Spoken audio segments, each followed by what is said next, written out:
안녕하세요, 일렉트로캠입니다.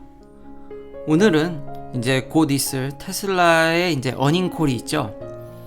26일 날 이제 어닝콜이 있는데 그것에 대한 한번 예측? 그런 기사들이 이미 엄청 나와 있고요. 앞으로 이런 전망들, 그것을 베이스로 한번 이야기를 해볼까 합니다. 시작하기 앞서 어제 제가 좀 쉬어가는 영상을 올렸는데 많은 분들이 봐주셔서 정말 감사드립니다.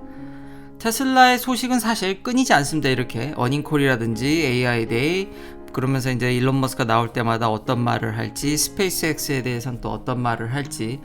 테슬라는, 일론 머스크는 여러 사업이 있고 지금 테슬라는 절대 이제 작은 기업이 아니죠. 그래서 소식은 끊이지 않고 생각해 볼 점들이 참 많아서 영상은 계속 이런저런 이야기를 하면서 만들 수는 있지만 그냥 한번 채널을 리프레시를 하고 싶었습니다. 근데 많은 분들이 관심을 가주셔서 너무 감사드리고 가끔 그런 영상들을 올리도록 노력하도록 하겠습니다. 이제 어닝콜 예측인데 심지어는 이제 댓글에서 예전에 이런 다른 미국 유튜버들도 많이 소개시켜 주셔서 아예 그 장부를 테슬라의 그런 파이낸셜 차트를 아예 자기가 예측해서 그걸 만드시는 분들까지 있는데 저는 그것보다는 그건 기관에서나 이제 단기적 예측이라고 생각하고 장기적으로 봤을 때 이 블룸버그 기사가 의미가 있다라고 생각합니다.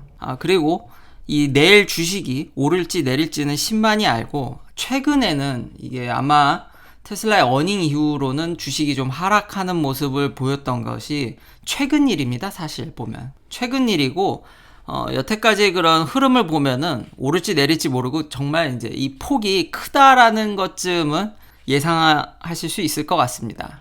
그리고 이제 테슬라의 중요 포인트는 레귤레터리 크레딧, 카본 크레딧이 이제 테슬라의 주요 소득원이죠. 물론 이게 장부상의 문제인 겁니다. 그러니까 수익이 뭐 조금 발생했다, 그건 이제 넌갭이나 갭 기준으로 충분히 테슬라는 재투자를 많이 하기 때문에 그런 수익에 있어서는 여러 가지 의견이 있을 수 있지만 확실히 여기서 중요한 건 이 카본 크레딧, 그러니까 전기차를 만드니까, 친환경 차를 많이 만드니까 경쟁사로부터 혹은 정부 지원이라든지 이런 크레딧은 그 절대적 수치로 테슬라의 그래도 주요 소득원임은 부정할 수 없는 사실입니다. 꽤 크죠.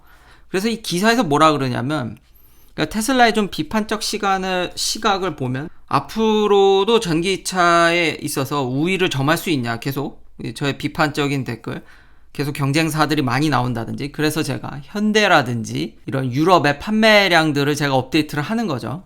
이거 항상 기준이 경쟁사 대비죠. 물론 계속 모든 면에서 잘 나가면 좋겠지만 공장 상황이라든지 이런 것들을 봐야 되는 이유가 항상 경쟁사 대비 어떻게 하고 있냐가 중요하기 때문에 결국은 비교를 할 수밖에 없는 거죠. 테슬라만 이야기하기는 힘든다는 얘기입니다. 그래서 지금 공장 업데이트, 생산, 그리고 판매량, 그런 것들을 통해서 할 수 있는지, 왜냐하면 여기서는 경쟁사들이 많이 나와서 이제 힘들 거다라는 얘기에 대한 저의 반론.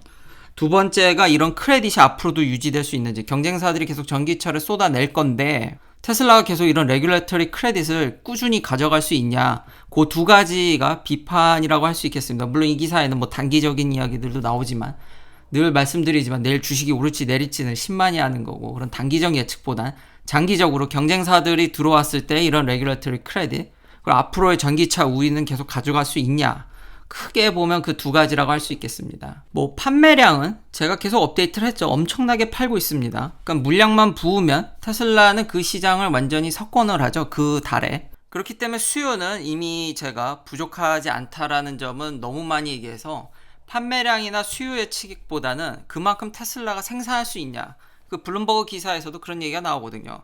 앞으로 대량 생산을 더 할 수 있냐, 여기에 대해서는 이제 테슬라의 지금 확장되는 공장의 상황을 봐야 되죠. 테슬라의 기가 팩토리에 지금 텍사스랑 베를린 이제 두 개가 확장되고 있죠. 그리고 본인이 현재 돌고 있는 상하이라든지 캘리포니아 프레먼트. 지금 테슬라의 그 기가 텍사스는 예상보다 미친 듯이 확장을 하고 있습니다. 지금 테슬라의 그 중요한 차를 찍어내는, 제가 사이버 트럭이라든지 스페이스X 때 그런 연구도 얘기했지만 이런 이탈리아로부터 기가프레스가 이제 세컨 머신이 들어가고 있다라는 점과 여러 이런 다른 미국의 유튜버들이라든지 이런 자료들을 보면은 공장이 매우 잘 지어져 가고 있고 충분히 이대로 가면은 사이버 트럭이라든지 세미에 대한 긍정적인 평가를 할 수 있겠죠. 물론 대량 생산해 봐야 알지만 이런 추세로 봤을 때는 오히려 지금 당겨지고 있다라는 점. 그러니까 미국 상황은 매우 좋습니다. 거기다가 지금 미국 공장 그 프레몬트 공장은 확장이 더 불가능할 거 생각하는데 계속 사람들을 더 고용하고 있고 그 주차장도 더 넓혀가고 있고 어찌어찌 해서 계속 그 쥐어 짤 데가 없을 것 같은데 미국 내 수요가 어마어마해서 그런지 기존의 캘리포니아 공장을 정말 계속 지금 확장을 해나가고 있고요.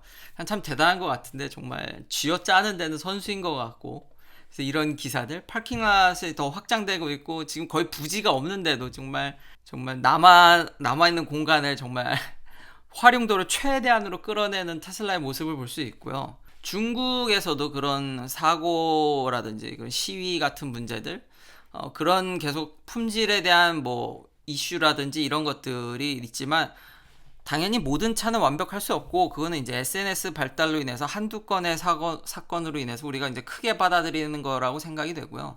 데이터 센터라든지 기가 상하이조차도 지금 모델 2를 여기 기가 상하이에서 만들려고 하는데 지금 데이터 센터뿐만 아니라 이제 확장이 계속되고 있죠. 그러니까 미럴 관계는 아직까지 끈끈하다인데 다만 미국 브랜드가 너무 중국에서 잘 나가니까 견제라고 생각이 됩니다. 그 정도로 테슬라는 어마어마하게 큰 기업이기 때문에 견제를 안 받을래 안 받을 수가 없습니다. 그러니까 공장 상황을 정리해서 예약하면 미국 상황은 매우 좋고 중국도 견제가 있지만 확장이라든지 이런 수출이 걸려있기 때문에 테슬라를 포기하기는 어렵고 일자리 창출이라든지 경제 규모로서 이미 너무 커져버려서, 다만 지금 독일에서의 발목이 좀 큽니다. 지금 환경 문제라든지 이런 것 때문에 견제가 너무 세게 들어오는 것 같고, 물론 법적인 문제도 있겠죠. 여러 가지 문제 때문에 기가 베를린이 생각보다 작아지거나 혹은 생산이 지금 여름에 생산하는 게 목표인데 그거를 만족시키기는 어려울 것 같다라는 생각이 조금 듭니다. 그러니까 유럽에서의 강력한 이런 규제나 견제 이런 것들이 있어서 지금 기가 베를린은 좀 문제가 있습니다. 그렇지만 현재 있는 공장을 매우 엄청나게 팽창하고 있고 텍사스는 진짜 잘 짓고 있고 지금 예상보다 더 빨리 가고 있고 배터리 공장이라든지 여러 면에 있어서 지금 다른 공장들이 대신해서 팽창해주고 있기 때문에 그만큼 테슬라는 전에도 얘기했듯이 여러 공장이 있고 여러 카드가 있습니다. 그만큼 위기에 대처하는 능력도 점점 좋아졌다고 생각을 합니다. 그러니까 전반적으로 충분히 생산 능력은 계속 올려가고 있어서 올해 긍정적으로 저는 보지만, 그래서 100만 대에 있어서는 이런 견제가 있지만 물론 이런 문제들이 다 해결되면 더 많이 뽑아낼 수 있겠죠. 그래도 충분히 달성할 수 있을 것으로 보입니다. 그래서 올해 이런 전기차에 있어서 확고한 지위는 변하지 않는다. 다만 이제 베를린 공장이 좀 견제를 많이 받고 있다. 하지만 다른 공장은 잘 돌아가고 있다입니다. 자, Regulatory Credit은 이게 지금 테슬라의 주요 소득원인데, 아니 경쟁사들이 계속 전기차를 만들면 크레딧을 덜 줄 거 아니냐. 그거는 이제 장기적인 안목이고요. 그렇게 될지 저는 매우 의심스럽습니다만 현재 올해도 테슬라한테 어마무시한 크레딧은 충분히 계산을 안 해보더라도 예측이 가능합니다. 왜 그러냐? 전기차를 많이 만들죠. 많이 만드는데 문제는 요즘 차량 판매가 너무 잘 되고 있습니다. 그러니까 유럽이라든지 미국에서 이게 지금 제가 말하는 건 전기차 얘기하는 게 아닙니다. 기존의 내연기관 차들이 너무 잘 팔립니다. 이미 코비드 전 수준을 거의 회복했다는 듯이 지금 유럽이든 미국이든, 그래서 여기 재미난 뉴스가 있는데 이건 비단 현대만의 문제는 아닙니다. 예를 들면 지금 현대는 올해 3월에 무려 이제 전년 대비 무려 100%가 넘는 트리플 디젤 라이즈, 현대차가 눈부시게 해서 기사 타이틀에 지금 이런 미국 내 내연기관 차량 판매들이 전반적으로 모든 브랜드가 다 지금 상향되고 있습니다. 그러면서 이제 현대가 1순위로, 저 현대는 확실히 보편적인 차들, 그러니까 대중적인 브랜드에 있어서 미국에서 제대로 자리를 잘 잡았습니다. 그게 장점이고, 단점은 제네시스라든지 전기차에 있어서는 좀 갈 길이 멀죠. 그런 면들이 좀 안타까운데, 현대뿐만 아니라 이런 내연기관 차들의 판매량이 올라오고 있다라는 겁니다. 굉장히 많이, 그러니까 코비드 전후로.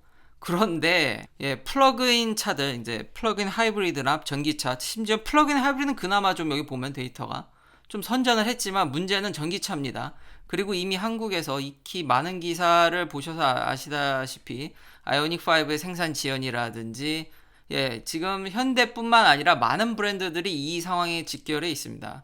기존에 자기가 팔던 내연기관 차들은 잘 팔리는데 전기차가 상대적으로 부진합니다. 그럼 내연기관 차를 계속 저렇게 많이 팔게 되면 문제가 뭐냐면 카본 에미션 바를 그러니까 규제를 만족시키기가 어렵습니다. 지금 전에도 제가 토요타의 미라이라든지 수소차 그거 근데 1년에 미국에 500대도 못 팝니다. 그걸로 제가 봤을 때 어떤 페널티를 회피하기란 너무 적은 숫자고요. 지금 모든 브랜드들이 이 현대랑 비슷합니다. 내연기관 차의 판매량은 급속도로 늘어나고 있는데 지금 친환경 차의 판매량은 그리 늘지 못하고 있습니다. 그럼 그 갭을 크레딧을 결국 사와야 되는 문제에 봉착하게 됩니다. 사올 때가 그러면 결국 테슬라밖에 없고 물론 경쟁사 좋은 꼴 보기 싫어서 세금을 낼 수 있을 거라는 생각도 있지만 그거는 일어날 확률이 전 적다고 봅니다. 기업은 이익을 창출하는 기업이기 때문에 당연히 테슬라가 조금만 가격을 싸게 줘도 전부 테슬라의 크레딧을 순식간에 살 거라는 생각은 믿어 의심치 않습니다. 근데 이게 비단 현대만 이렇다라는 게 아니라는 게 문제죠.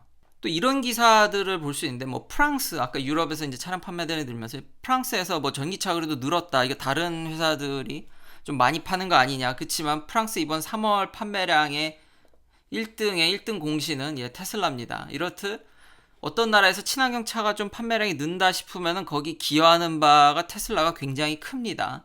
그렇기 때문에 지금 아직까지 물론 이 데이터는 올해 1분기 얘기죠. 그러니까 꾸준히 올해 끝까지 이게 유지될지 아닌지는 누구도 장담은 못하지만 현재 이런 1분기 추세는 많은 내연기관 차들이 현재 친환경 차를 늘리는 데 있어서 그리 힘들거나 크게 효과를 보진 못하지만 원래 내연기관은 잘 팔고 있어서 결국 어디서에서 크레딧을 사온다든지 여전히 그럴 여지가 크게 남아있다라는 점입니다. 그런 추세로. 그렇기 때문에 테슬라의 올해 카본 크레딧 수익은 그렇게 줄 것 같지 않습니다.